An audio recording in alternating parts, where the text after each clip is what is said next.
आयोजन है रहबार। मैं अक्सर इस बात को सोच रहा था कि रहबार तो हमारे यहाँ एक संदेशा को कहते हैं, और वही संदेशा है ये प्रवासी उत्तराखंड वासियों के लिए।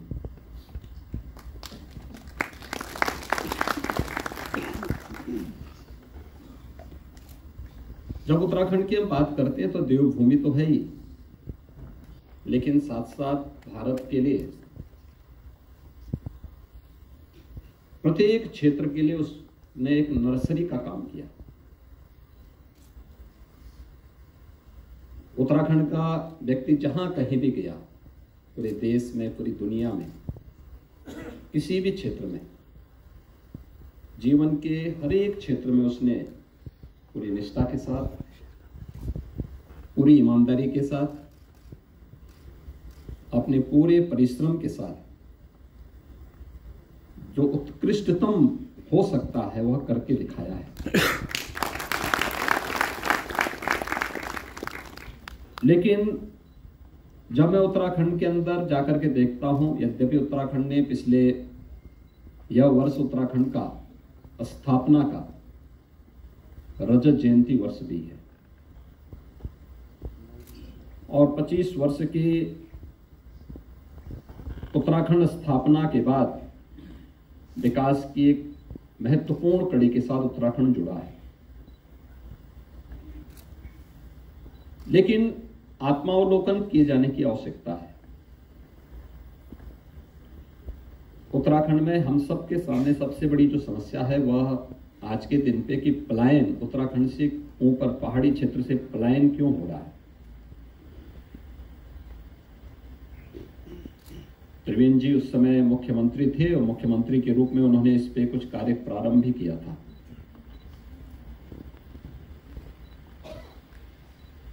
और शासकीय स्तर की चुनौतियां भी हैं, और मैंने उस समय भी कहा था उत्तराखंड के पास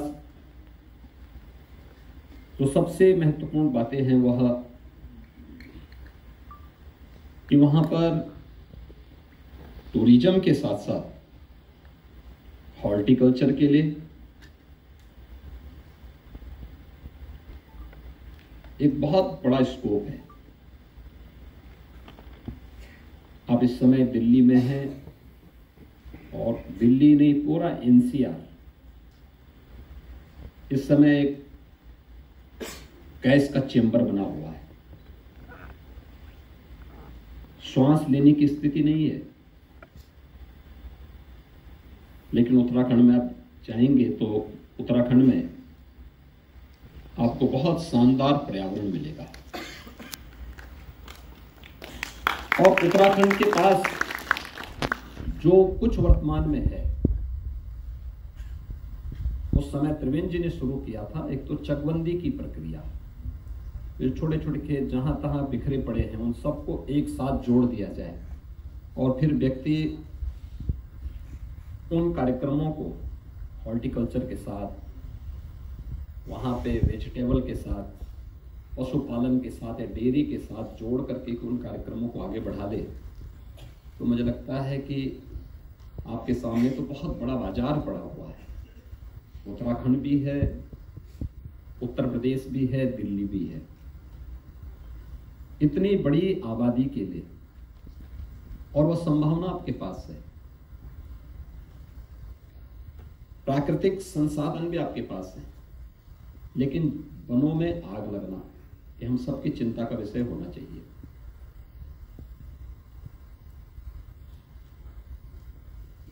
कहीं ना कहीं वहां पे भूस्खलन के पीछे और भी कुछ कारण हो सकते हैं। क्या कहीं कोई इलीगल माइनिंग तो नहीं है,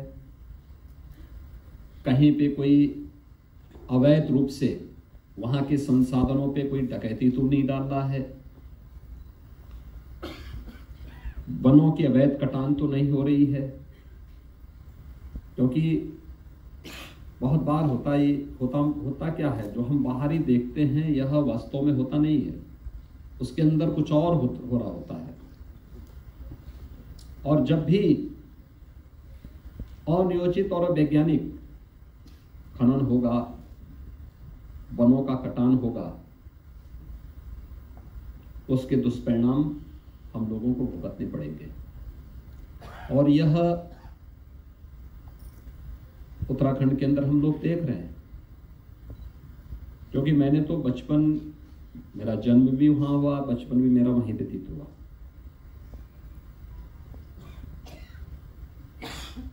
और मैंने वहां पे देखा था, गांव में उस समय पानी नहीं था, गांव के जो पानी के स्रोत थे उसी से पानी पूरा गांव लेता था। हमारे गांव में जितनी आबादी आज से 40 साल पहले थी, उसका आधी आबादी भी आज के दिन पे नहीं है। यानी यह आबादी इस दौरान, इन 40 वर्षों के अंदर आबादी 3 गुनी बढ़ी होगी, लेकिन वहां की आबादी कम हुई है, आधी से भी कम हुई है। और केवल उस गांव की नहीं है, सभी गांवों की वह स्थिति है।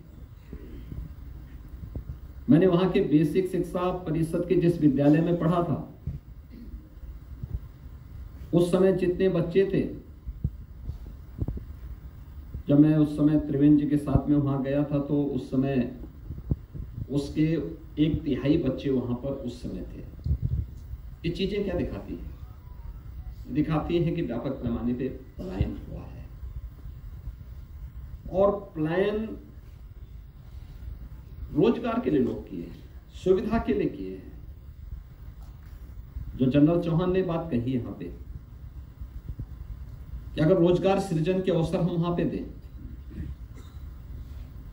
आप वहां पे रिन्यूएबल एनर्जी के बहुत अच्छे स्रोत पैदा कर सकते हैं। दक्षिण की तरफ जितनी भी पहाड़ियां हैं, उत्तराखंड के अधिकतर पहाड़ियां हैं, और रिन्यूएबल एनर्जी के लिए सबसे अच्छा, सोलर एनर्जी के लिए सबसे अच्छा यह एक माध्यम बनता है। हमें इसका बेहतर उपयोग करना चाहिए। चकबंदी करवा करके लोगों को उसका अधिकार दे करके बागवानी को, वेजिटेबल की खेती को वहां पे प्रोत्साहित करना चाहिए। स्पिरिचुअल टूरिज्म, धार्मिक स्थल हमारे पास कितने बेहतरीन है। कौन भारतीय ऐसा होगा जो बद्रीनाथ धाम नहीं आना चाहता? कौन ऐसा भारतीय है और सनातन धर्मावलंबी है जो केदारनाथ धाम नहीं जाना चाहता होगा?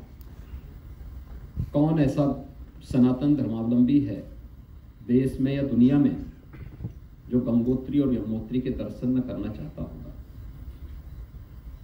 कौन ऐसा सनातन धर्मावलंबी है जो उत्तराखंड के उन सभी पवित्र धामों की और तीर्थों के दर्शन न करना चाहता होगा? स्पिरिचुअल टूरिज्म कितना बड़ा स्कोप है। केवल एक बाहर के लोगों का आगमन नहीं होता, अपने साथ रोजगार भी देता है, इकोनॉमी प्रभावित होती है, अनेक अवसर मिलते हैं, रोजगार सृजन होते हैं। हमें इस अवसर को, होटल बनेंगे, रेस्टोरेंट बनेंगे, बस सेवा, टैक्सी सेवा, इनमें लोगों को रोजगार मिलेगा। और भी ढेर सारे ऐसे अवसर मिलेंगे जहां पर लोग आगे बढ़ करके इसके माध्यम से वहां पर स्वावलंबन के मार्ग पर आगे बढ़ सकते हैं। एडवेंचर टूरिज्म के लिए भी वहां एक बेहतरीन अवसर है। कुछ भी नहीं करना है, बुलाओ नीचे से लोगों को, बोलो पहाड़ पे चढ़ो।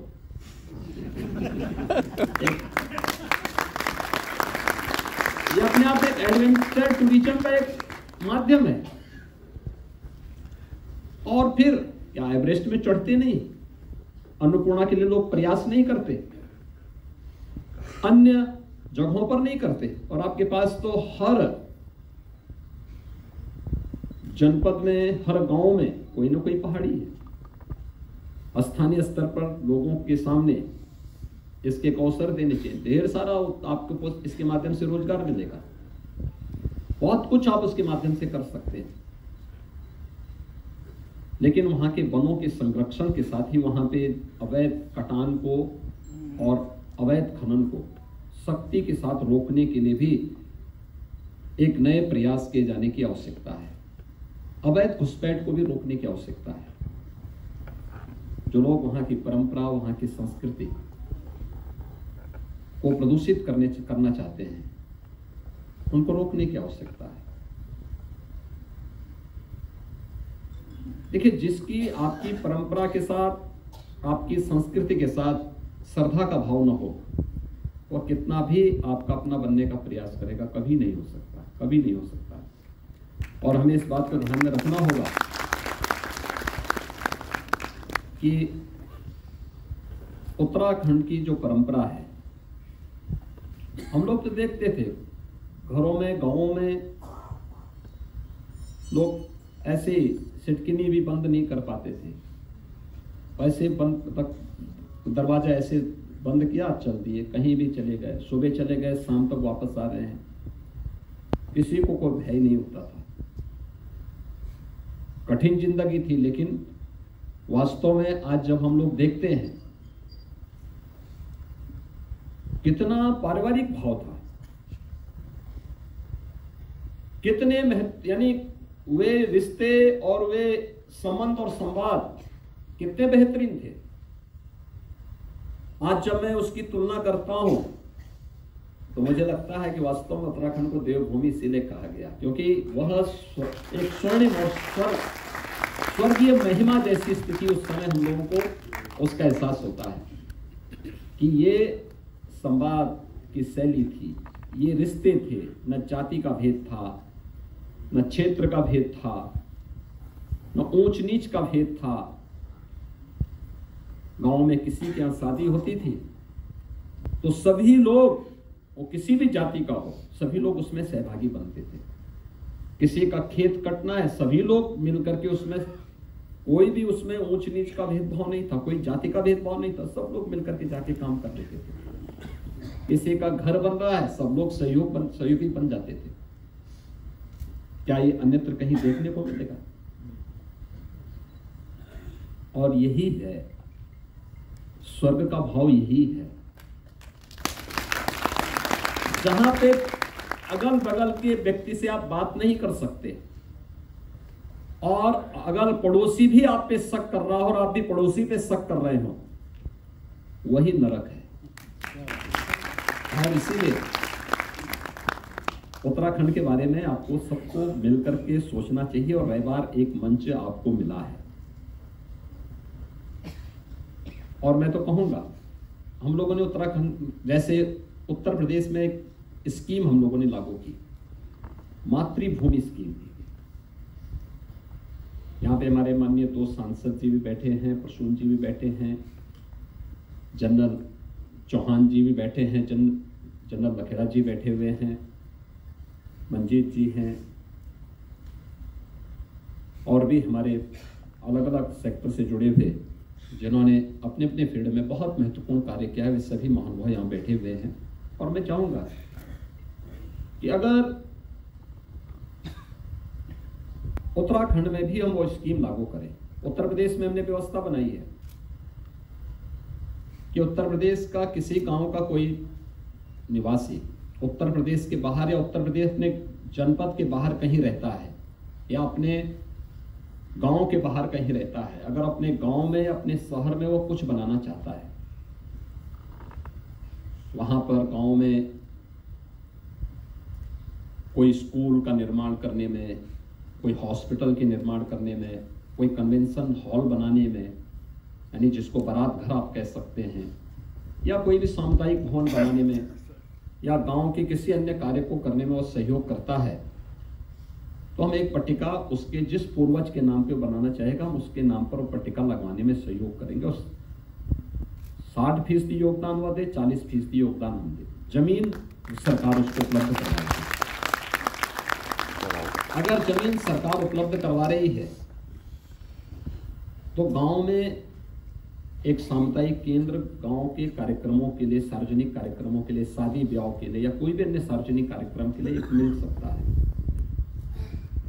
और यह एक बहुत सफल स्कीम है। उत्तर प्रदेश के अंदर काफी लोगों ने इसमें योगदान किया है और मुझे लगता है कि हर वह व्यक्ति जो उत्तर प्रदेश यानी उत्तराखंड में बाहर, उत्तराखंड के बाहर रह रहा है, उत्तराखंड में आने में उन्हें परेशानी होती है, लेकिन वो अपने किसी पूर्वज के नाम पर कोई एक स्मृति का कन्वेंशन सेंटर के रूप में, बारात घर के रूप में, कोई स्कूल के लिए, कोई वहाँ पर एम्प्लॉयमेंट सेंटर के लिए या कोई अन्य सेंटर वहाँ पे स्थापित करने में योगदान दे सकता है। हर एक बड़ा कार्य उत्तराखंड के अंदर हर गांव में कुछ न कुछ कार्य हो सकते हैं, और मुझे लगता है ये चीजें हमें आगे बढ़ाने के लिए तैयार करनी होंगी। दूसरा,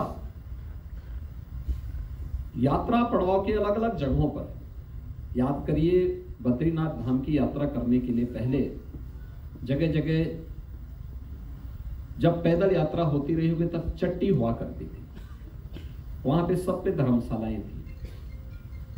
क्या हम इनके पुराने अस्तित्व को बचा करके एडवेंचर टूरिज्म को इसके साथ जोड़ने का कोई प्रयास उत्तराखंड से हो सकता है? और लोगों को इसके लिए प्रोत्साहित अगर किया जाए, बहुत बड़ा कार्य हो सकता है। बहुत सारे लोग आएंगे, इसमें निवेश भी आएगा, वहां पे लोग भी जुड़ेंगे, लोग कार्य भी करना चाहेंगे, बहुत चीजें वहां पर हो सकती हैं। तीसरा, पानी तो उत्तराखंड से आता है, गंगा और यमुना ना आए या सरयू जी ना आए, उत्तर प्रदेश में सूखा पड़ जाए। लेकिन उत्तर प्रदेश देश के अंदर सबसे अधिक जल संसाधन वाला राज्य है, और उत्तराखंड में हम लोग देखते हैं सन 2000 में त्रिवेंद्र जी मुझे बता रहे थे कि आज उन्होंने मुझे बताया, मेरी एक दिन ऐसी चर्चा, उन्होंने कहा आज आपके गांव में हम टैंकर भेज रहे हैं पानी का। अरे हमने कहा हमारे गांव में तो पानी था, कहा नहीं, सब सूख गया। हमने वहां के पानी को रोकने का प्रयास नहीं किया, पानी सब पहाड़ से नीचे सीधे बह जा रहा है। अगर हम उसको चेक डैम बना करके या वहां पे छोटे छोटे पौंड बना करके रोकने का प्रयास करेंगे, हरियाली भी आएगी, साथ साथ वाटर लेवल भी बढ़ेगा। वाटर लेवल बढ़ेगा तो वहां पे जल के स्रोत अपने आप ही फूटते हुए दिखाई देंगे, और एक प्राकृतिक